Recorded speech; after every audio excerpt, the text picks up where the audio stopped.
pero antes nos dio la oportunidad de estar vivos, ¿no? De estar aquí, de abrir nuestros ojos y pues de todo lo que el Señor nos ha dado, algunos hasta de más, ¿verdad? Frente a quienes tienen de menos, y pues todo eso hay que valorarlo, ¿sí? Que el Señor es bueno y ha sido bueno, y la garantía que tenemos además, y la confianza más que garantía, es que Él seguirá siendo bueno con todos nosotros, es decir, que Él nos acompaña durante toda esta nuestra vida, la vida actual, la biológica, pero también nos acompaña y sobre todo en la vida eterna. Y hoy estaremos hablando 3 aspectos sobre la vida eterna. Así se llama la predicación de hoy, 3 aspectos sobre la vida eterna. Y aunque ya el hermano Edgar nos puso en oración, bueno, pues ahora pongamos esta predicación también en las manos de nuestro Dios, y le invito a que me acompañe. Señor, en el nombre de Jesús te damos gracias por la oportunidad que tenemos de estar delante de tu presencia, Señor, ahora escuchando tu palabra. Como decía nuestro hermano, Señor, que tu palabra sea predicada y que en esta mañana, Señor, tu Hijo Cristo sea mostrado. En el nombre de Jesús, danos, Señor, la suficiente atención y también disposición para poder escuchar, pero sobre todo para poner por obra lo que tú nos quieres hablar en esta mañana. Bendice a nuestros hermanos, a nuestras hermanas, en el nombre de Jesús. Amén y amén. Bien. Empecemos con la introducción sobre estos aspectos de la vida eterna. Y lo primero que diremos es que la vida cristiana es eterna. Es eterna porque ha iniciado cuando conocimos a Cristo Jesús. Es eterna porque ha iniciado cuando conocimos a Cristo Jesús. En la época de los filósofos griegos, Sócrates y Aristóteles, se pensaba o se decía que el ser humano es eterno en 2 sentidos, hacia atrás y también hacia el frente. Y que entonces esta vida constantemente es lo único que estaba es como reciclándose, por decirlo de algún modo, ¿no? Constantemente. Después, y eso es lo importante, ya los padres de la iglesia, sobre todo San Agustín, Santo Tomás de Aquino, consideraron que no era así, sino que la vida eterna del ser humano sí es eterna, pero inicia cuando el ser humano es concebido. Y esta concepción, pues la explica el rey David cuando dice: tu embrión vieron mis ojos, y en tu libro estaban escritas todas aquellas cosas que después fueron formadas. Es decir, en ese momento de la concepción inicia nuestra vida, y de ahí la vida tiene una eternidad. Y esa eternidad tiene esa característica, que es para siempre y que puede ser destinada para uno o para otro fin, de acuerdo con el albedrío que el Señor nos ha dado o que nos ha mostrado. Porque usted y yo tenemos albedrío para decidir si queremos seguir a Dios o si no queremos creer en Él. Esto es muy importante que lo tengamos en cuenta.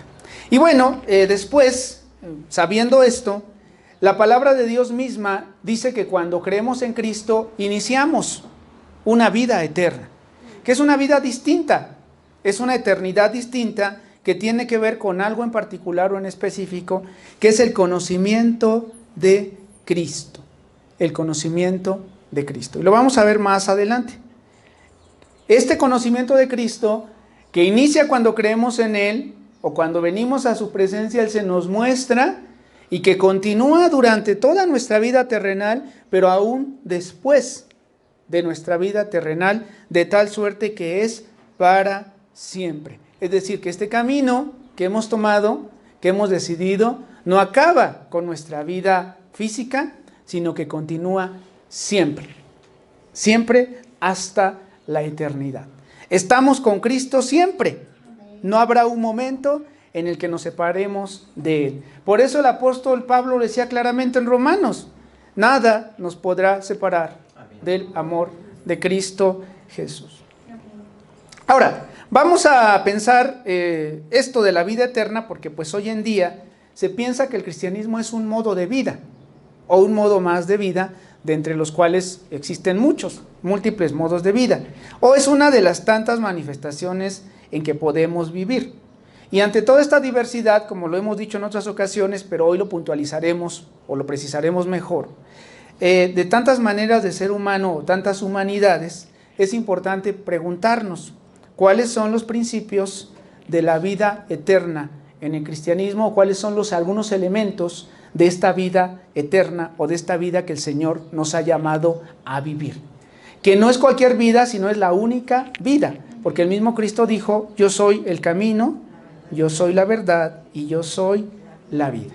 Bien, en esta introducción del mensaje iniciaremos definiendo qué es la vida eterna. Siempre la intención de un mensaje en lo particular es que sea muy didáctico, ¿no? Muy didáctico, es decir, que comunique bien. Y en este caso iniciaremos definiendo qué entendemos por vida eterna, y esto nos ayuda a comprenderlo mejor el Evangelio de Juan. Si usted me acompaña a Juan 17:3, vamos a encontrar nosotros cuál es o qué es la vida eterna. En principio diríamos, la vida eterna es una vida para siempre, en principio, pero no necesariamente. La vida eterna, de acuerdo con la palabra de Dios, es esta. Dice: que te conozcan a ti, el único Dios verdadero, y ¿a quién más? A Jesucristo, a quien has enviado. Otra vez, esta es la vida eterna: que te conozcan a ti, el único Dios verdadero, y a tu Hijo Jesucristo, a quien has enviado. Veamos los aspectos que involucra esta palabra. Lo primero es, ¿conocimiento de quién? Conocimiento de Dios. Y este conocimiento de Dios implica dos cosas. Uno, el que podamos acceder a su palabra, ¿para qué? Para conocerlo, pero también el que tengamos la posibilidad de conocerlo. Lo que le llama la Biblia, o lo que en el griego se llamaría la gnosis, la capacidad de conocer, de conocer. Cuando uno es niño, desde que uno es niño, por ejemplo, en la vida real, pues hay mucho conocimiento, ¿no? Muchas cosas que podemos conocer por todos lados. Sin embargo, para poder acceder a ese conocimiento, debemos desarrollar en nosotros capacidades para conocer, la que estamos diciendo, la gnosis. Y esta capacidad de conocer ha sido limitada por el pensamiento del mundo, como lo he dicho en otras ocasiones, y entonces hay que aprender a conocer a Dios. Hay que desarrollar la capacidad de conocer a Dios. ¿Y quién nos ayuda a eso? Nos ayuda Dios mismo. Dios mismo nos ayuda a desarrollar la capacidad de conocerle. Abre nuestro entendimiento, nos da una mente distinta, y es cuando podemos acceder al conocimiento de Dios.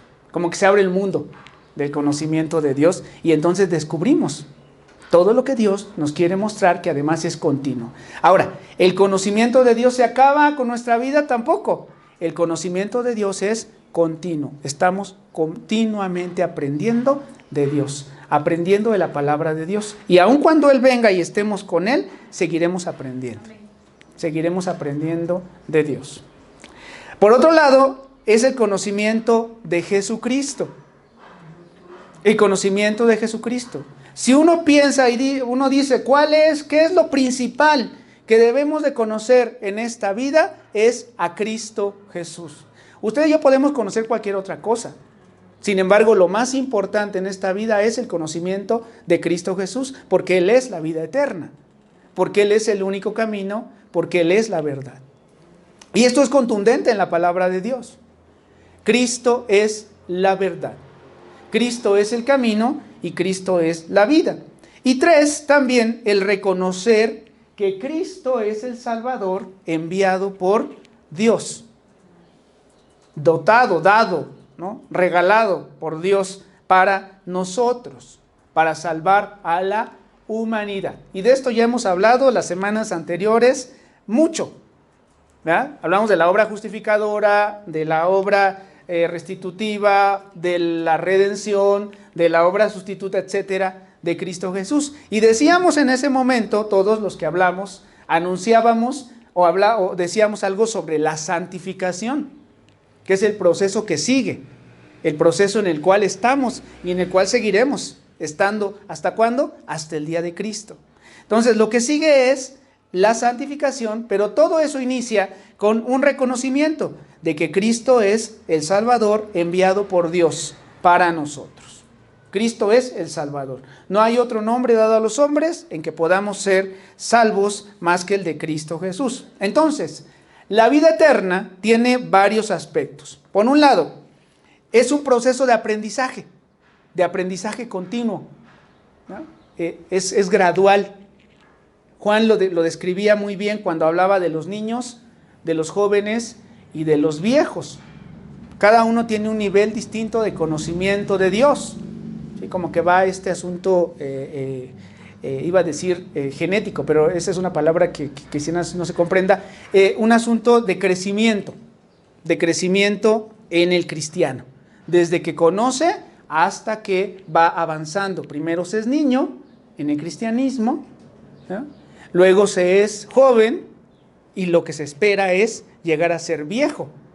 Aquí, ¿quién es el viejo? El que ha conocido al Padre. El que ha conocido al Padre, el que conoce su soberanía, el que acepta su voluntad y dice, Dios, esta es tu voluntad. El niño en el cristianismo, pues es el que busca el milagro, ¿verdad? El que busca la salvación, no que esté mal, porque en principio así conocimos a Dios. Habrá quien tenía una necesidad de alguna situación de salud, conoció a Dios y el Señor solucionó el asunto de salud. Habrá quien quizá andaba en alguna situación muy complicada de otra índole económica, personal, emocional, no lo sé, familiar, y el Señor llegó y corrigió el asunto. Los niños conocieron a este Dios que suple, a este Dios que resuelve, si ustedes quieren, las cosas, pero Dios no solamente se queda allí, o el conocimiento de Dios no se queda allí. Después, cuando uno es joven, empieza uno a luchar contra sus propias concupiscencias, a luchar contra sus deseos y empieza uno a vencer, empieza uno a salir adelante frente a todos aquellos defectos o pecados o cosas que tenemos todos, ¿no?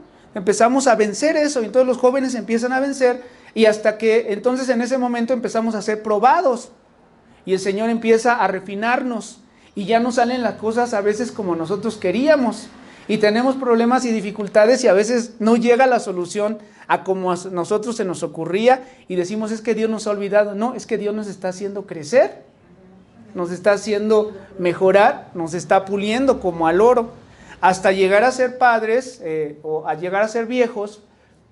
Cuando decimos aceptamos la voluntad de Dios, la que sea, es decir, yo ya no creo en Dios porque me va a dar algo, ya no creo en Dios solo porque puede solucionar, sino creo en Dios porque fuera de Él nada soy, porque Él es Dios y porque en su soberanía estoy mejor que en ningún otro lugar y acepto su soberanía.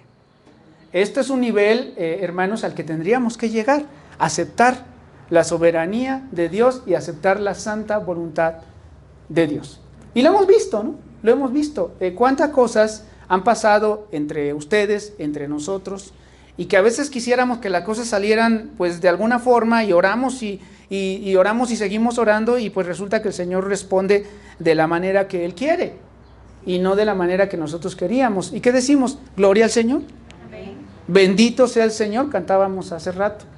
Alabado sea su nombre y lo glorificamos y aceptamos su santa voluntad porque confiamos que es lo mejor. Amén. Confiamos que es lo mejor. Es difícil entender eso y si nosotros hablamos de esto a una persona que va llegando, que va empezando, entonces a veces no lo puede comprender. ¿Sí? A veces no lo puede comprender, pero es necesario que sepamos, es un proceso. Por eso decíamos, la vida eterna en principio es un proceso de aprendizaje, pero también es un proceso de formación.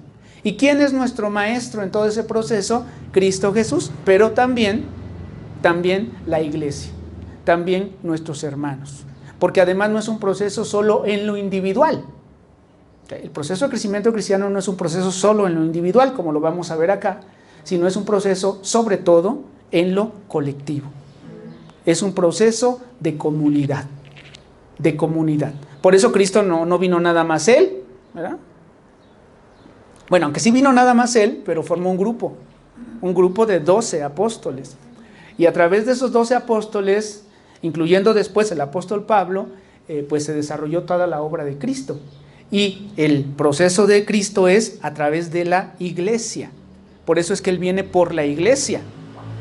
O sea, en la Biblia no dice, aunque así es en el sentido estricto, pero no lo dice así, Cristo va a venir por Edgar Zavala, Cristo va a venir por Tania, Cristo va a venir por Daniel, etc. Sí, aunque en el sentido estricto sí lo va a hacer, en realidad va a venir por su iglesia, por un colectivo de personas.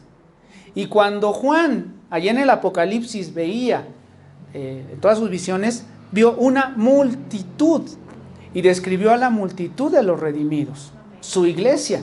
Entonces, hermanos, una de las características de la vida eterna que vamos a ver acá, después de todo esto, es que no es individual solamente, sino que es una vida comunitaria, colectiva, un cuerpo. Y esto a veces lo olvidamos. ¿Por qué? Pues porque el pensamiento de la actualidad, sumamente individualista, egoísta, nos hace ver que la vida eterna, o malinterpretar, que la vida eterna o la vida cristiana es un proceso individual, en el que cada uno de nosotros nos la llevamos solamente frente a Dios, cuando eso no es cierto. La realidad es que es un proceso comunitario, donde nos apoyamos unos a otros para ir saliendo hasta la meta. Amén. Para ir saliendo hasta la meta. Y lo vamos a ver con la palabra de Dios. Digo, esto lo estoy diciendo en principio. Estamos en la introducción, pero lo veremos en principio, después con la palabra de Dios. Ahora, este proceso de aprendizaje y formación que Cristo hace o que opera en nosotros, se da a diversos niveles también. Es un proceso formativo que se da en diversos niveles. El primero, uno de los importantes, es en la mente y en el corazón. Es decir, cuando empezamos a conocer al Señor, Él transforma nuestra mente y transforma también nuestro corazón, como ya lo hemos visto allá. Pero no solamente se queda en la mente y en el corazón. Esta transformación de conciencia se convierte también en actos específicos, en realizaciones específicas, en acciones, para acabar pronto. Se tiene que mostrar la fe que tenemos en obras específicas. ¿De dónde? De nuestra vida cotidiana. Todos los días se muestra, y se muestra solita. Si Cristo vive en nosotros, necesariamente damos frutos de que Cristo está en nosotros, porque el árbol que tiene cierta naturaleza dará frutos de acuerdo con su naturaleza. Dicho al contrario, si Cristo no está en nosotros, necesariamente daremos frutos y evidencias de que Cristo no está en nosotros. Pues vean, solamente tiene que ver con la mente y el corazón, pero también tiene que ver con nuestros actos. Y otra cosa, es un asunto cotidiano, de todos los días.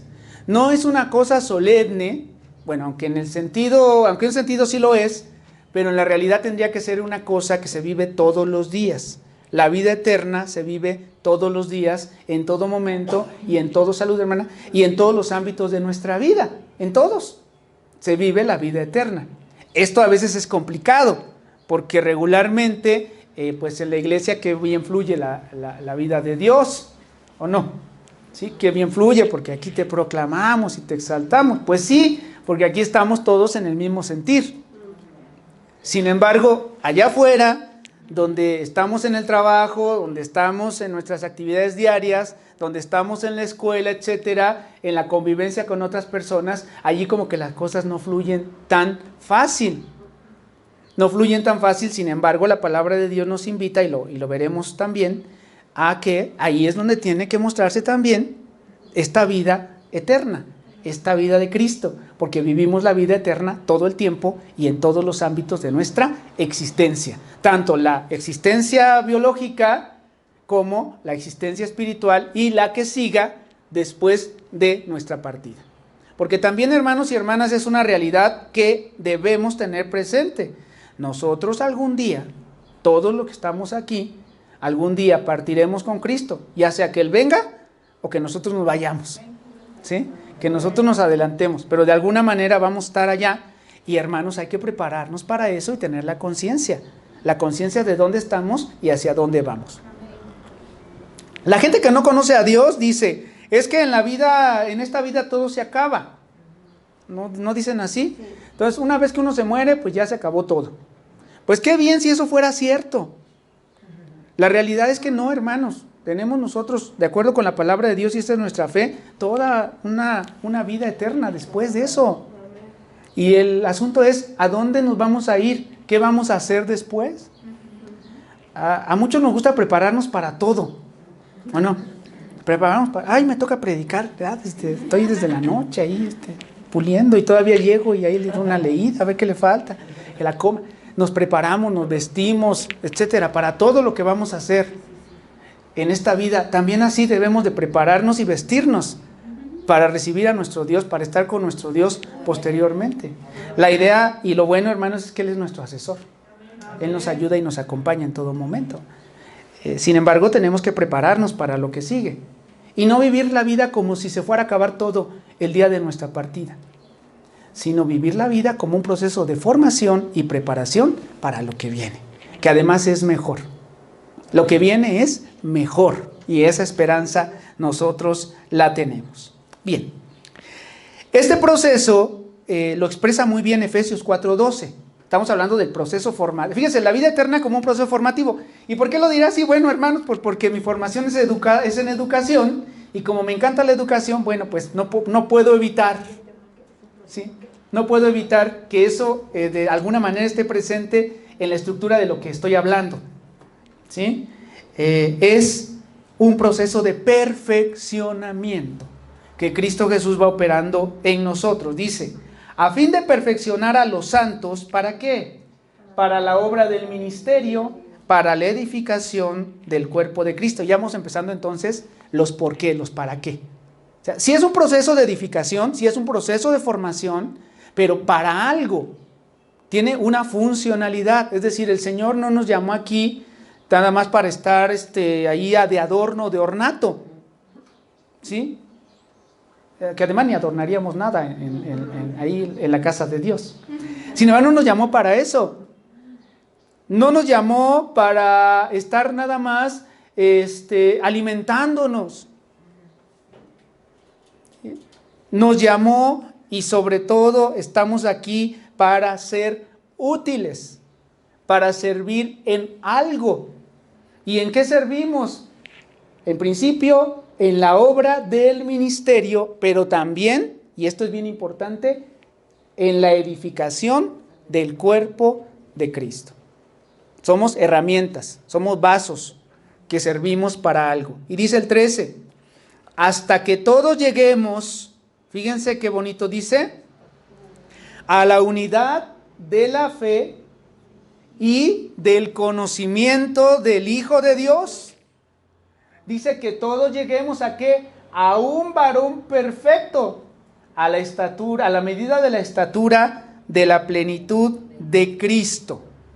Y dice el 14, para que ya no seamos niños fluctuantes, que es decir, que andan de acá para allá, llevados por doquiera de todo viento de doctrina, por estratagema de hombres que para engañar emplean con astucia las artimañas del error. ¿Cuántas cosas dicen estos versos? ¿Cuántos propósitos, finalidades tiene esta vida eterna? Porque nosotros a veces pensamos, ¿sabes que el Señor me quiere aquí a mí para hacerme a la estatura del varón perfecto? ¿A quién? ¿A mí? Sí, pero sobre todo al cuerpo de Cristo. Una iglesia santa, sin mancha, sin arruga, dice la Biblia.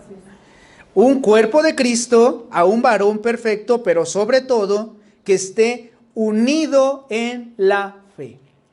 Unido en la fe. El apóstol Pablo decía, ¿cómo pues invocarán a aquel en el que no han creído? ¿Y cómo van a creer en aquel en el cual o del cual no han oído? Pero ¿cómo van a oír si no hay quien les predique? Aplica también para nosotros. ¿Cómo vamos a creer en aquel del cual no hemos oído o del cual no conocemos o del cual no indagamos? Entonces creemos mal y tenemos lo que yo he llamado en otras ocasiones una fe imprecisa. Y lo que la palabra de Dios quiere que lleguemos es a tener una fe precisa y un conocimiento preciso del Hijo de Dios. Del Hijo de Dios. No nos llamó a ser grandes, a ser victoriosos, a ser exitosos, a impactar al mundo, como dicen por allá muchos predicadores, sino a conocer al Hijo de Dios, a ser hechos a la medida de la estatura de Cristo, que eso ya es muchísimo decir.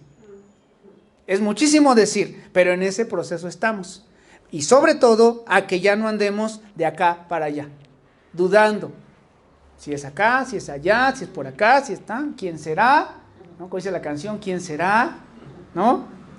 Sino que digamos, es Cristo Jesús el camino. Es Cristo Jesús la verdad y es Cristo Jesús la vida. Pero esto es un proceso formativo. Un proceso formativo que se complica, hermanos, porque resulta que hoy en día hay vientos de doctrina. Todo el tiempo había, desde antes, pero ahora hay muchos vientos de doctrina. Y diría uno, bueno, pero es que doctrina solamente la religiosa. No, estamos hablando de doctrina y de ideología. ¿Sí? Viento de doctrina, ideologías que vienen y van y llegan y vienen y se quieren quedar o estancar, ya hemos hablado de esto, en nosotros. Ante todo eso, hermanos y hermanas, recurrimos a la palabra de Dios y Cristo Jesús en ese proceso formativo nos va dando herramientas para poder vivir frente a este mundo caído. Para terminar con esta conclusión, digo, es la conclusión, pero en realidad, es la de introducción, perdón, pero es la primera parte. ¿Sí? Es la primera parte, no crean que va a durar 3 horas. Se trata de un proceso continuo que inicia con la salvación, pero sigue con la santificación que Dios opera en nosotros a través de la obra de Cristo, que es a la vez, fíjese lo que le voy a decir, didáctica y también es disciplinaria, como un atleta. El atleta para formarse no llega en la mañana, ya se levanta hoy, se levanta en la mañana, ya soy atleta, ¿no? Ya me voy a los Juegos Olímpicos y ya gané, así nada más. O sea, yo quiero ser atleta mañana, me voy a dormir hoy y mañana lunes ya voy a ser atleta, no. Hay todo un proceso que implica conocimiento, formación, pero también implica disciplina. El Señor es como aquel que nos está acompañando, nuestro entrenador, ¿sí? Que nos está formando para esa carrera que estamos viviendo para esta vida eterna. Ahora sí, iniciemos con la primera reflexión o la primera consideración. Estamos en un proceso de santificación y estamos en manos de Cristo. Esa sería la primera reflexión de las 3 que les prometí. ¿Por qué 3? Bueno, pues porque iban a ser 5, pero al final de cuentas dije no iba a ser mucho tiempo, entonces vamos a dejar 3.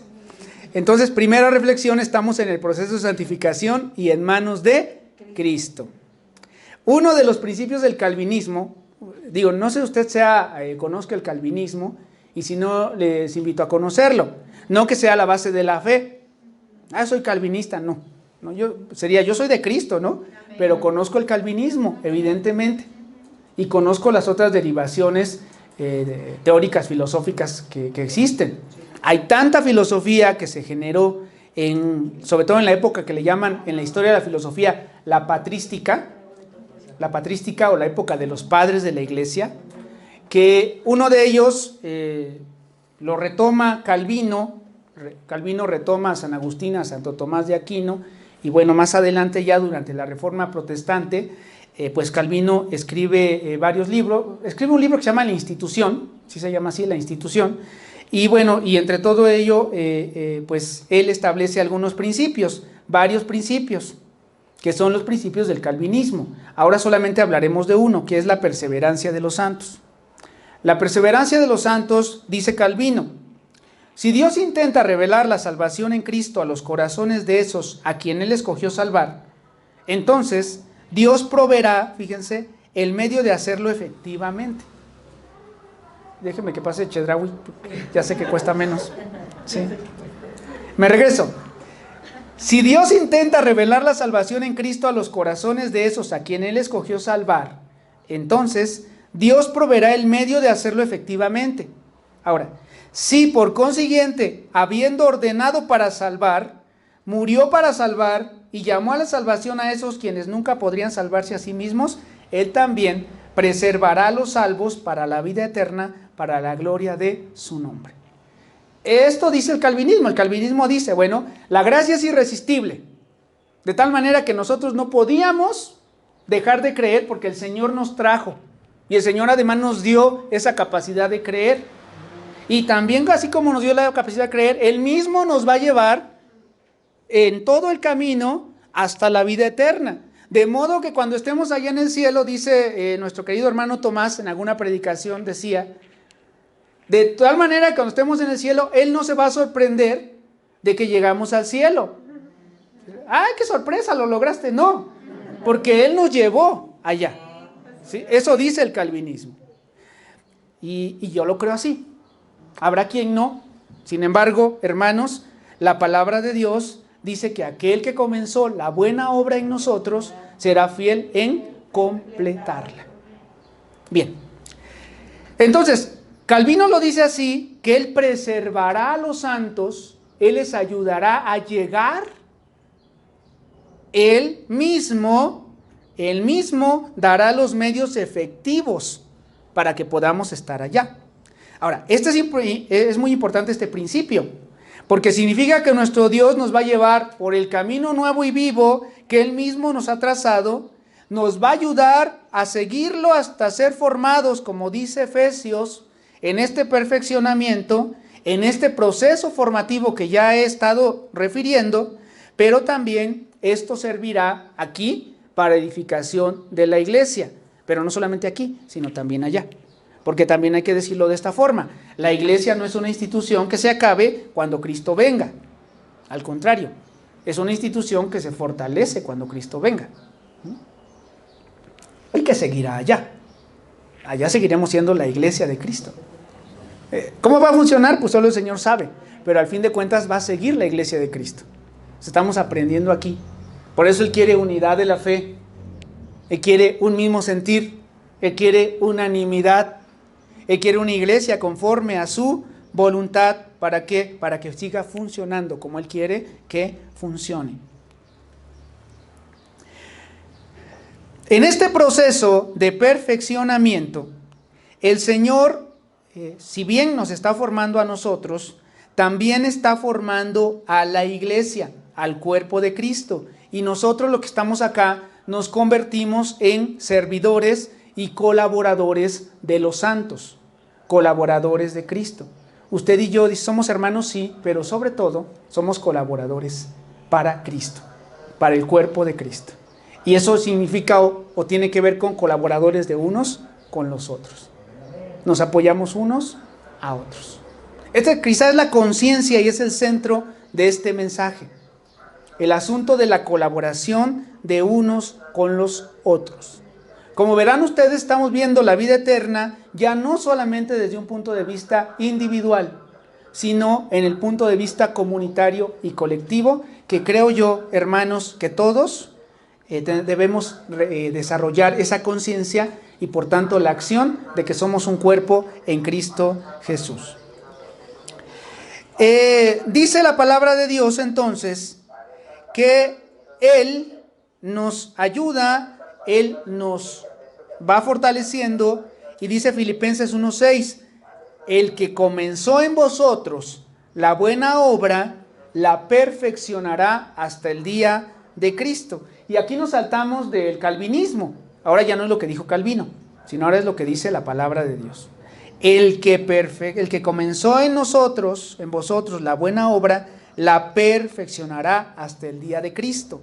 Es decir, que la perseverancia de los santos depende sobre todo de la fidelidad que Cristo tiene, de su obra, depende de su poder y de la promesa que Él ha hecho de que cumplirá la buena obra en nosotros y sobre todo también en su iglesia. Ahora, para que no se quede al aire, diremos, ¿y qué tenemos que hacer nosotros? Esforzarnos, vivir la vida de Cristo, dar muestras de que la vida de Cristo está en nosotros. Decía San Agustín, ama a Dios y haz lo que quieras, ¿sí? Porque cuando amamos a Dios, entonces empezamos a vivir la vida de Cristo. Es como decíamos en alguna ocasión hace unos años, el limón que va a dar, pues limones. El mango va a dar mangos y la manzana o manzano va a dar manzanas. Asimismo, nosotros, los hijos de Dios, pues ¿qué vamos a dar? Frutos del Espíritu. O eso es lo que se espera, que demos frutos del Espíritu. Reflexión número 2. Reflexión número 2. La vida cristiana es colectiva y es comunitaria. Por lo tanto, es necesario practicar la solidaridad y el apoyo comunitario. Es colectiva. Y esto no es una idea mía, de que, es que Alfonso como le interesa eso de la colectividad y esas cosas, entonces por eso habla de la vida colectiva. No, sino que la iglesia ha funcionado así, desde antes y ahora, como un grupo colectivo. En los últimos tiempos, en muchos lugares, la iglesia se ha convertido en una cosa como un show, ¿sí? Donde la gente va, nadie la conoce, nadie le habla, llega, alaba, escucha la palabra de Dios y se va. Como si fuera uno a ver una predicación en el YouTube.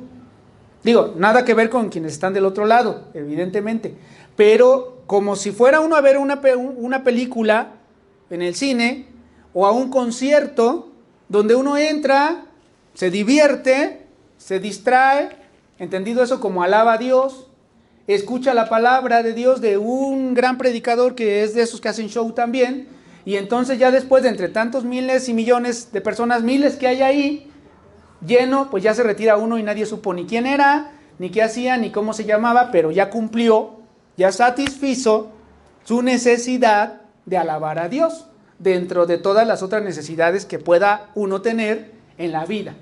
Y esto es incorrecto. Aquí no venimos a satisfacer una necesidad, como el que va al cine, en ese sentido, de entretenimiento. Aquí venimos nosotros a llenarnos del agua viva, de la palabra de Dios que necesitamos para vivir todos los días, en todo momento. No venimos aquí a cargar la pila espiritual para la semana, como aquel que dice, es que hoy no fui a la palabra de Dios, entonces hoy me siento mal, me siento sucio. ¿Por qué? Porque no fui a la palabra de Dios. Y ya fue a la palabra de Dios, ahora sí, sí fui, ya cumplí. Bueno, hay quien lo dice así, ya cumplí. ¿A dónde vas? ¿Vas a cumplir? ¿Vas a cumplir qué? Vamos a practicar la vida de Dios, a practicar la vida cristiana, a aprender unos de otros, a servirles a los otros, en varios sentidos, ¿sí? En varios sentidos. Como hemos dicho en otras ocasiones, uno de los grandes problemas de la actualidad es el individualismo en casi todas nuestras actividades. El individualismo, el cual evidentemente tiene consecuencias en las decisiones que tomamos. En nuestra vida material, sí, pero también en nuestra vida espiritual. En nuestra vida espiritual. Y eso afecta, por ejemplo, nuestra capacidad de predicar el Evangelio. Afecta nuestra capacidad de predicar el Evangelio, ese individualismo. Porque entonces ya no tenemos conciencia de que nosotros somos salvos y decimos, bueno, yo ya soy salvo, entonces los demás, pues, no quieren, pero yo ya soy salvo, gracias a Dios, ¿no? Ya soy salvo. ¿Y los demás? Estoy sano, no me siento mal, gracias a Dios. ¿Y los hermanos que se enferman, los hermanos que se sienten mal? ¿Sí? Los que no tienen para comer, pues tampoco les doy nada porque pues yo estoy bien, gracias a Dios. Ese individualismo afecta nuestra capacidad también de actuar en la iglesia. Y creo que ahí todos, hermanos, tenemos algo. O podemos tener algo de esta capacidad de actuar en la iglesia. Hoy no voy a ir. ¿Por qué? Pues porque estoy en mi decisión individual. De no tengo ganas de ir, no tengo ganas de hacer nada, entonces hoy no voy. Es mi decisión individual. Y yo me siento bien con esa decisión. Porque no lo estamos tomando como una decisión colectiva. Como un cuerpo de Cristo. Que cuando venimos aquí y hacemos algo, cuando menos solo nuestra presencia, ya con ese simple hecho estamos fortaleciendo el cuerpo de Cristo. Más si servimos en algo. ¿Ven? Más si servimos en algo. Y no se trata de apoyo al pastor. No se trata de verlo de esa manera, sino es, sobre todo, ser útiles al cuerpo de Cristo. Y vivir la vida cristiana. El ejemplo, hermanos, es la famosa koinonía.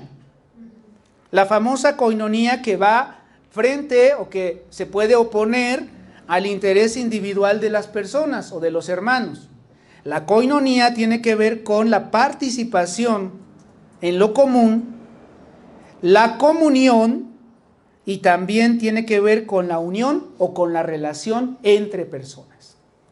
Aquí venimos a practicar y a desarrollar la koinonía, la colaboración de grupo, de equipo, de trabajo, si lo quieren llamar así, de equipo de cristianos, de iglesia, de cuerpo de Cristo. Unos con otros nos apoyamos y unos con otros nos fortalecemos. Hay muchos ejemplos en la palabra, no lo vamos a ver el día de hoy porque nos extenderíamos. Hay muchos ejemplos de cómo es que en la iglesia o a través del cuerpo de Cristo se puede fortalecer al que está débil, se puede ayudar al que está enfermo. Decían en aquel tiempo al huérfano, a la viuda, ¿no? Al necesitado. Pero también se halla enseñanza de la palabra de Dios. Es en la iglesia, en el cuerpo de Cristo, donde se desarrollan los dones espirituales, los ministerios. ¿Cuántas cosas funcionan a través del cuerpo de Cristo? Y es en el cuerpo de Cristo, donde está la posibilidad de que el Señor sea conocido. Por tanto, a través del cuerpo de Cristo y de los cristianos, la forma en que Cristo puede ser predicado. La forma en que Cristo puede ser predicado. Y ahí estamos todos nosotros presentes. La koinonía, entonces, es importante y es un ejemplo de una virtud cristiana que debemos fortalecer y rescatar. Fíjese, no competimos entre nosotros. No competimos entre nosotros, sino colaboramos entre nosotros. Porque también eso puede suceder. El individualismo, ¿a qué nos lleva? A la competencia. Dice, yo estoy compitiendo, ¿no? A ver quién sabe más, a ver quién predica mejor, a ver quién hace esto mejor, a ver quién cumple más, a ver, etcétera. No estamos compitiendo, estamos colaborando. Estamos colaborando. De hecho, cuando se decía, hablando de aquel siervo inútil que decía, bueno, soy un siervo inútil, ¿por qué? Porque has hecho lo que tenías que hacer. O sea, no hiciste nada fuera de lo común, nada que no se esperara. Al contrario, hermanos, aquí estamos para servir, para ser parte del cuerpo. Y en la medida que somos parte de este cuerpo es que el cuerpo funciona. Como nuestro cuerpo entero, tenemos todo nuestro cuerpo entero, funciona porque está entero, ¿no? Si nos falta alguna pieza de nuestro cuerpo, entonces ya tenemos problemas, ¿sí? Y tenemos que usar lentes, por ejemplo, ¿no? Por decir algo. Un ejemplo es la iglesia del primer siglo, que siempre la citamos y siempre la traemos a colación, pero que hay cosas muy importantes a rescatar y aplicar de aquella iglesia el día de hoy. No quiera decir que vamos a formar hoy la iglesia del primer siglo, porque además la iglesia ha cambiado, ha evolucionado. Estamos en otros tiempos, evidentemente. Sin embargo, los principios pueden ser retomados para aplicarlos el día de hoy. Dice Hechos 4:32. Primera característica de esa iglesia: compartían todas las cosas en común, que esto es un reto. Esto de compartir todas las cosas en común. Dice, y la multitud de los que habían creído era de un corazón. Vean cómo lo dice, un corazón y un alma. Y dice, ninguno decía ser suyo propio nada de lo que poseía. Y tenían todas las cosas en común. El 33. Y con gran poder los apóstoles daban testimonio de la resurrección del Señor Jesús, y abundante gracia era sobre todos ellos. Y luego el 34. Así que no había entre ellos ningún necesitado, porque todos los que poseían heredades o casas las vendían y traían el precio de lo vendido. Y el último versículo 35. Y lo ponían a los pies de los apóstoles y se repartía a cada uno según su necesidad. ¡Qué reto!, ¿no? Hoy en día nadie tenía nada, nada era de ellos. Todo era de todos y se satisfacían las necesidades de los hermanos. Impensable hoy en día. Impensable hoy en día. Inclusive entre nosotros, el decir, bueno, y todas mis cosas las voy a vender y las voy a dar. Por eso les digo, los tiempos han cambiado. Pero eso no quiere decir que no vamos a compartir. No quiere decir que no vamos a ser solidarios. O no quiere decir que no daremos algo de lo que el Señor nos ha dado. Para tener esa comunión y que se cumpla lo que dice aquí. Lo que dice aquí en el verso 34. no había entre ellos ningún necesitado. Ningún necesitado. Es triste, hermanos, hablando de estas iglesias donde nadie conoce a nadie, nadie sabe quién es ni qué cosa, pues también resulta que no se conocen las necesidades de los hermanos y de las hermanas. Diferencia de una iglesia como la de nosotros. Una iglesia como la de nosotros, que algunos tildarán de pequeña, sin embargo es una iglesia que funciona por eso mismo. Es una iglesia donde puede haber conocimiento y acompañamiento entre nosotros, ayuda entre nosotros. Y nos enteramos de que la hermana se enfermó, bueno, lo hemos hecho, de que la hermana tiene este problema, y nos apoyamos. No solamente quiere decir apoyarnos con dinero, nos apoyamos con oración, nos apoyamos con un mensaje, nos apoyamos con un abrazo, con un preguntarle, es decir, estamos pendientes y atentos de lo que está pasando con nuestros hermanos y nuestras hermanas, y sentimos esa comunión. Yo mismo he sentido esa comunión, ¿no? de la iglesia, cómo la iglesia, cuando uno tiene una necesidad, cualquiera que sea, cómo la iglesia se une, y la iglesia como un cuerpo funciona y fortalece a la persona que tiene necesidad. Y esto es importante. Lo mismo sucede, hermanos, y lo voy a decir así porque así es, ante una enfermedad, ante un fallecimiento de algún hermano o hermana, pero también en una celebración o cualquier otra cosa. Podemos compartir y glorificar a Dios también lo que hemos logrado, también lo que ha pasado, y sabemos que tendremos aquí hermanos. Por eso nos decimos hermanos, porque compartimos, porque nos apoyamos, o así debería de ser, de tal manera que no haya ningún necesitado. Esta comunidad entonces la podemos ver como solidaria y colaborativa, la comunidad cristiana, y nos reta a pensar inclusive de otra manera este mundo y la propiedad de nuestras cosas, el valor que tienen las personas porque son hijos de Dios, y el amor que podemos tener al prójimo, como dice la palabra, como a uno mismo. Gran obstáculo que tuvo el joven rico para convertirse, ¿no es cierto? Sí. Ese fue el gran obstáculo que tuvo. Y acompáñenme a Mateo 10:20. 10:20, vamos a leer del 20 al 22. Vamos a estar viendo esta referencia. Porque precisamente ese obstáculo que tuvo el joven rico no vaya a ser, hermanos, un obstáculo que también tengamos nosotros en nuestra vida cristiana. Dice, él entonces respondiendo le dijo, maestro, todo lo he guardado desde mi juventud, dice el 21. Entonces Jesús mirándole le amó y le dijo, una cosa te falta. ¿Estamos ahí? Mateo 10:20, ¿les dije? Ay, me perdí en la... Bueno, les comento el joven rico. Si alguien lo encuentra, lo verá. El caso es que dice, una cosa te falta. Anda y ve todo y vende todo lo que tienes, ¿y qué dice? Dáselo a los pobres y tendrás tesoro en el cielo, y ven, sígueme tomando tu cruz. Y dice, pero él afligido por esta palabra se fue triste porque tenía muchas posesiones. Qué terrible con este joven rico. Sí, Marcos, andaba por ahí, Marcos 10:20, la hermana ya nos encontró. 10:20 al 22, gracias hermana. Eso fue por unos borrachos que interrumpieron ayer cuando estaba terminando Sí, en serio, estábamos escribiendo, porque tenía que terminar el mensaje, y de repente había unos que estaban peleando allá afuera, y pues salimos a ver qué estaba pasando, y pues ya cuando regresé, pues ya seguramente fue en el momento de retomar. Pero Marcos dice así, que el joven rico no quiso dar lo que tenía, porque tenía muchas posesiones. Qué terrible con el joven rico. Hermanos y hermanas, el llamado es a ser solidarios con nuestros hermanos, con nuestras hermanas. Y no se trata de vender todas nuestras cosas hoy y dársela a los demás, sino, hermanos, a todos, incluyéndome a mí, el reto de compartir con nuestros hermanos y nuestras hermanas cuando tienen una necesidad. Cuando tienen una necesidad. Hemos nosotros visto ejemplos de hermanos que han provisto cuando hay una necesidad de cualquier sentido, ¿sí? De cualquier sentido para la congregación, con tiempo, con trabajo, con oraciones, con apoyo, con muchas cosas.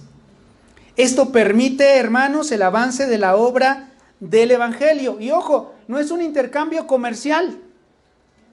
Porque hay quien dice, es que yo le doy a Dios porque pues si tú le das un peso, Él te va a dar 2, ¿no? Para ver qué me da, porque todo lo que siembre, pues lo voy a cosechar. Entonces, pues le voy a dar 5 pesos a mi hermano, o 50, porque pues al rato el Señor me va a dar 2,000. Pues qué buen negocio, mejor que en el banco. Esa no debe ser la intención.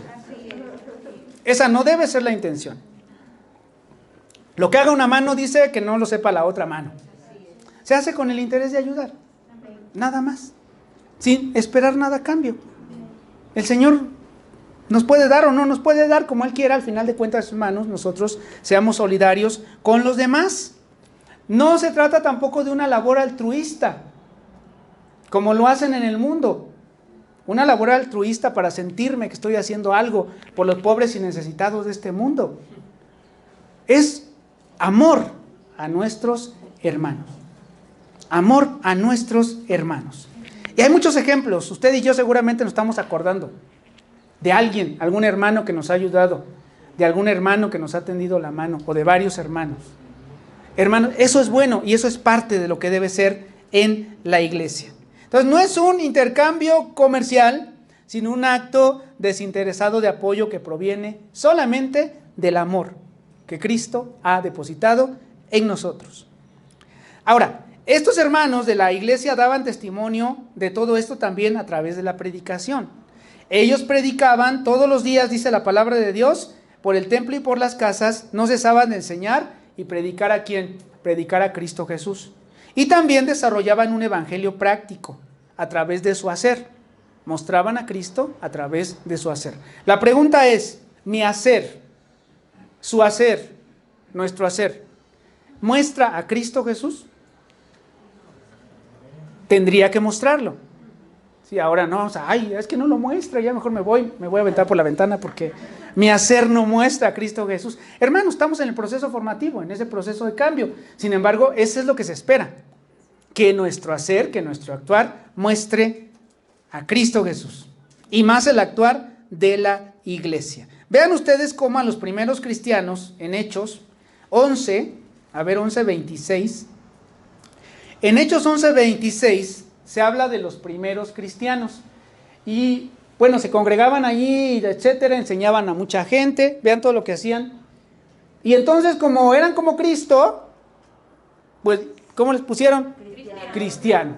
Pues porque pues se parecían a Cristo, porque predicaban a Cristo, enseñaban a Cristo y pues entonces son cristianos. Ese es el origen, ese es el inicio, esa es la raíz del cristiano. El que predica, el que enseña, el que muestra a Cristo. ¿Dónde? En su vida. En su vida. Todo el tiempo muestra a Cristo. Y no es tan difícil de hacer tampoco. Es empezar a practicarlo. ¿Sí? Señor, haz tu obra en mí. Señor, muéstrate en mí, que tú te veas. Tristemente, hermanos, esto, por ejemplo, en el ámbito laboral se debe notar. ¿Cuántos ejemplos tengo y tenemos de injusticias que cometen mismos cristianos? Por ejemplo, en ámbitos como son el asunto laboral. Cuando tenemos la conciencia de que si las leyes permiten una cosa que es injusta, las leyes lo permitirán, pero Cristo no. Amén. Por tanto, ser justos, respetar las cosas, respetar a las personas, cumplir con las leyes, pagar nuestras deudas, pagar nuestros impuestos, etcétera. Es parte del deber ser, de lo que tendría que suceder en nuestra vida cristiana. Y eso no solamente tiene que ver con una cosa santa y sagrada de ir por la vida casi caminando en una nube todos los días y que todos vean, cuán santo es esa persona, ¿no?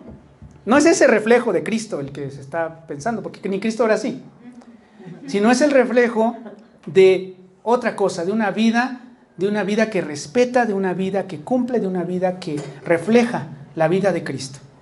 Ahora, ¿quiere decir que la gente nos va a respetar por eso? No. Nos van a decir, ese es un tonto, ese no aprovecha las oportunidades que se le presentan, le veo la cara cada que quiero, le pido una cosa y siempre dice que sí, porque me respeta y todo lo demás. Por desgracia así es en el mundo. Sin embargo, nuestra obligación, hermanos, es conducirnos conforme la voluntad de Dios. Conducirnos conforme la voluntad de Dios. Y esto es un reto, Otra vez repito, como siempre lo digo, no quiere decir, ay, que yo lo hago, no. Es un reto de que todos los días de nuestra existencia podamos reflejar la vida de Dios en nuestros actos. Que las personas vean y escuchen de Cristo a través de nosotros, de la obra personal, pero también de la obra colectiva. En la familia, en el trabajo, en la escuela, en la iglesia también. ¿Cuántos pleitos? Digo, aquí no, hermanos, por supuesto, y lo digo así, aquí no. Pero hay otras iglesias donde sí, cada cosa que dice uno, santo Dios, como dicen por ahí. ¿Sí? ¿Cuántas cosas? Bueno, los corintios son un ejemplo de lo que pasaba. Pablo lo denunció, todo lo que pasaba entre los corintios, y ni así los corintios seguían igual. Por tanto, Pablo tuvo que regañarlos, llamarles la atención, exhortarlos a través de su primera carta y su segunda carta. Tercera reflexión: somos extranjeros y peregrinos en el mundo. Somos extranjeros y peregrinos en el mundo. Voltee para donde quiera, todo lo que quiera, todo lo que tiene, lo que trae puesto, todo lo que piensa, todo es temporal y pasajero en este momento. Se va a acabar. Por tanto, hermanos, no vivamos como si fuéramos a estar la vida eterna aquí, en esta tierra. No quiere decir que no vamos a trabajar y etcétera, que no vamos a esforzarnos, porque algunos, es que pues como pues todo temporal, pues entonces no hago nada, me la paso flojeando. No. Esforcémonos todo lo necesario. Sin embargo, tengamos la conciencia de que somos extranjeros y peregrinos en este mundo. Salud. Extranjeros y peregrinos. Vamos transitando por esta tierra solamente. Pero en este tránsito tenemos muchas oportunidades. Una y la más importante es conocer a Cristo. Practicar la vida colectiva, la vida comunitaria. Salud de nuevo. Predicar a Cristo. Sin embargo, dice la Biblia, Filipenses 3:20, nuestra nacionalidad está en el cielo. Nuestra nacionalidad está, nuestra ciudadanía está en los cielos, de donde también esperamos al Salvador, al Señor Jesucristo. Entonces, no vamos a estar eternamente aquí. Sí, evidentemente vamos a vivir bien, vamos a vivir tranquilos, todo lo que usted quiera. Pero tengamos esa conciencia de que todo eso pasará. Dice aquí en Primera de Pedro 2:11. Fíjense cómo se dirige el apóstol Pedro a los cristianos. Dice, amados, yo ruego como a extranjeros y peregrinos que os abstengáis de los deseos carnales que batallan contra el alma. Evidentemente la segunda parte es muy importante, pero hoy quiero resaltar la primera: extranjeros y peregrinos. Hermanos, este mundo nos ha vendido la idea de que somos distintos unos y otros, ¿no es cierto? Yo soy mejor que tú porque tengo un color distinto, porque tengo más propiedades, porque tengo X, Y, Z, etcétera, etcétera, etcétera, y hacemos nuestra gran lista. La realidad, hermanos, es que todo eso es pasajero y somos iguales unos a otros. Uno, somos iguales en la vida biológica y en la necesidad que tenemos todos de salvación de un Salvador que es Cristo Jesús. Y por otro lado, hermanos, también somos iguales en el hecho de que todos y todas un día nos iremos y estaremos frente al tribunal de Cristo Jesús. Y ahí no va a valer nada de lo que hayamos hecho o construido en esta tierra. Ahora, ¿eso es triste? Sí, las diferencias están en esta vida. Y la actualidad nos lleva mucho a acentuar esas diferencias, esas distinciones. Pero eso, hermanos, es incorrecto. Es incorrecto. Lo correcto, hermanos, es colaborar y ayudarnos unos a otros. Extranjeros y peregrinos. De este modo, vivimos de paso, como una persona que viene de paseo. Acá podemos hacer muchas cosas, pero sabemos que nuestra ciudadanía está en otro lugar y que estaremos con Cristo Jesús. La vida de Cristo va más allá de nuestra existencia biológica y de nuestra existencia terrenal. Por tanto, esta conciencia de que somos extranjeros nos debe de distinguir como cristianos. La conciencia de que somos extranjeros, y por eso andamos por fe, estamos con la esperanza de que Él vendrá, de que recibiremos algo mejor y hace nuestra vida más llevadera. Además, nuestra vida más llevadera. Porque inclusive, hermanos, pase lo que pase en nuestra vida, sabemos que vamos a estar con Cristo Jesús. Sea cual sea la circunstancia, sea cual sea la dificultad que se nos presente, sabemos que estaremos con Cristo Jesús. Pero también, sea cual sea el logro que tengamos, sabemos, hermanos, que de todos modos estaremos con Cristo Jesús. Y que frente a Cristo Jesús solo basta el hecho de haberle aceptado para estar con Él, para ser parte del cuerpo de Cristo. Y entonces tenemos esta esperanza que dice 1 Corintios 2:9. La esperanza de que Él vendrá y de que vamos a irnos o que vamos a estar con Él. A veces esto se desdibuja en el pensamiento de la actualidad. Vivimos a veces con tanto estrés, con tanta ansiedad, tantas cosas que hay que resolver. Muchos mañana reiniciamos con todo eso, que hay que resolver todas las problemáticas y cosas que se nos presentan, que llegamos a pensar que eso es como que lo más importante y lo único que tenemos que atender en toda nuestra vida. Y no es cierto, hermanos, es algo temporal, que igual lo solucionamos o no lo solucionamos, pero eso no nos va a afectar en la vida delante de Cristo si actuamos bien. La vida de Cristo va más allá que todo esto, que todo lo que está pasando, que todo lo que nos está sucediendo, va más allá. Como está escrito, cosa que ojo no vio, ni oído yo, ni han subido en corazón de hombre, son las que Dios ha preparado para los que le aman. ¿Cómo será lo que Dios nos ha preparado? Pues no sé, porque es cosa que ojo no vio y que oído no oyó, pero eso quiere decir que son cosas muy buenas, la que el Señor tiene preparados para nosotros. Eso estamos esperando, hermanos.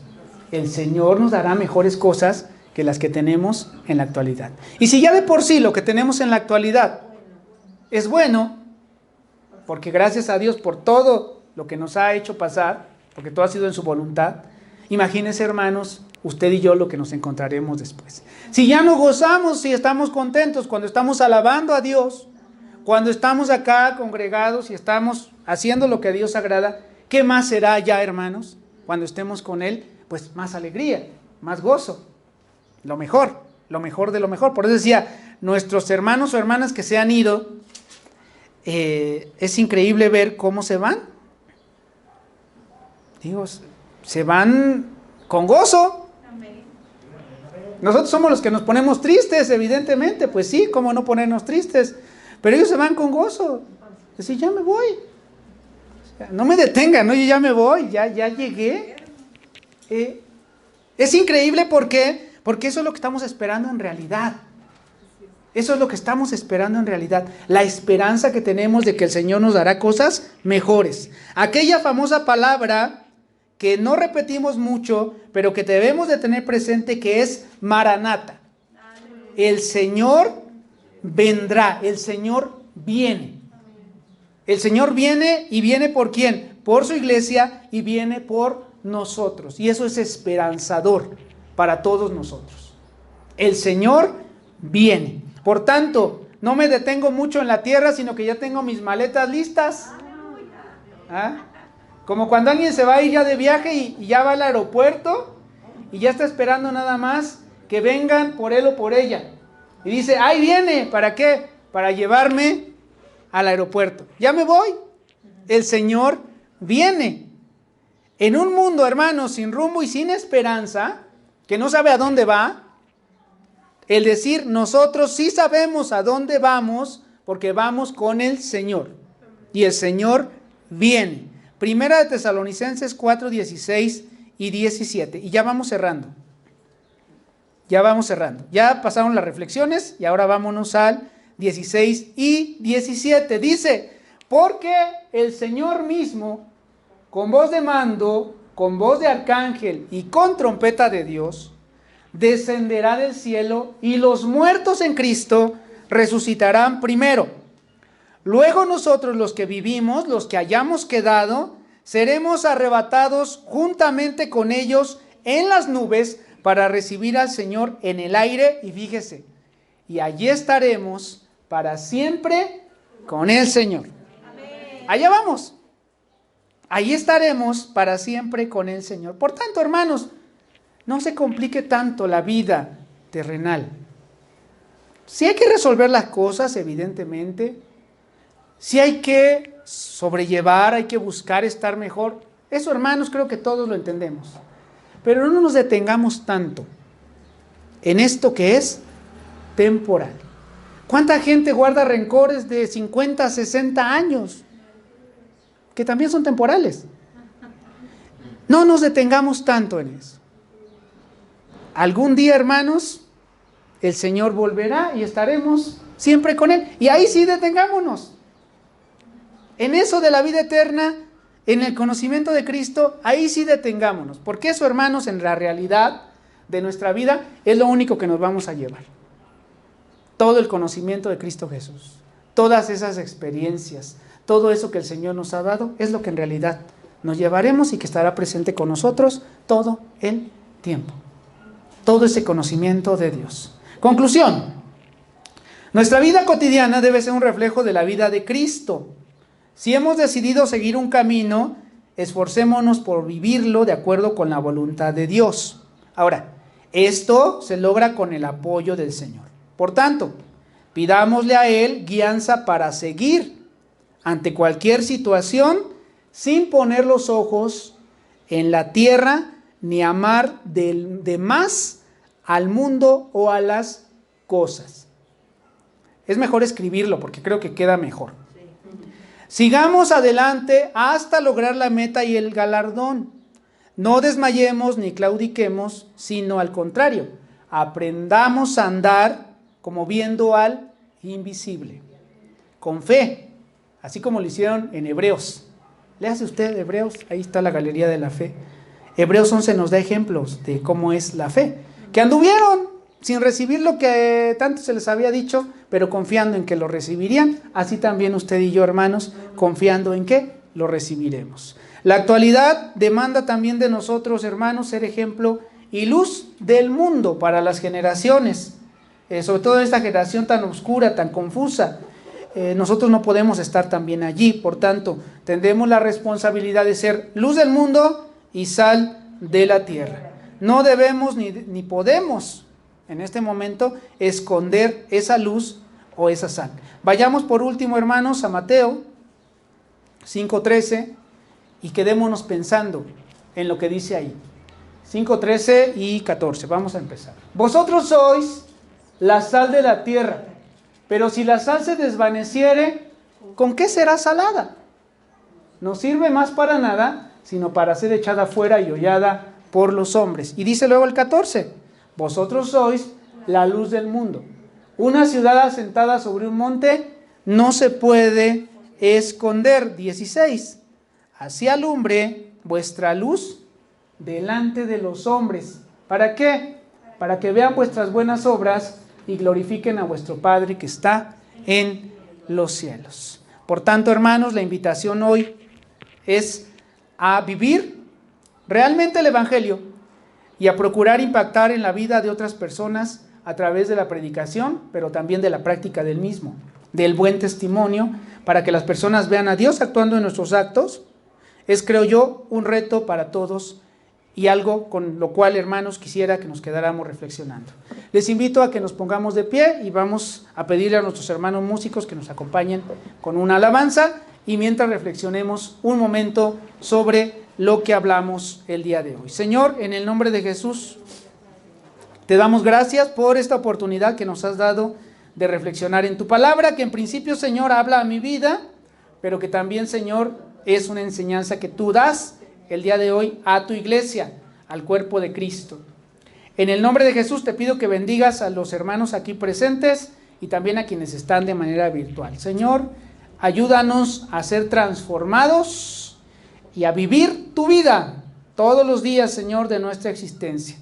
Es algo a veces difícil, complicado, Señor, lo entendemos, pero necesario en cada uno de nosotros. Tenemos la fe, la esperanza, Señor, de que tú cumplirás la buena obra en nosotros.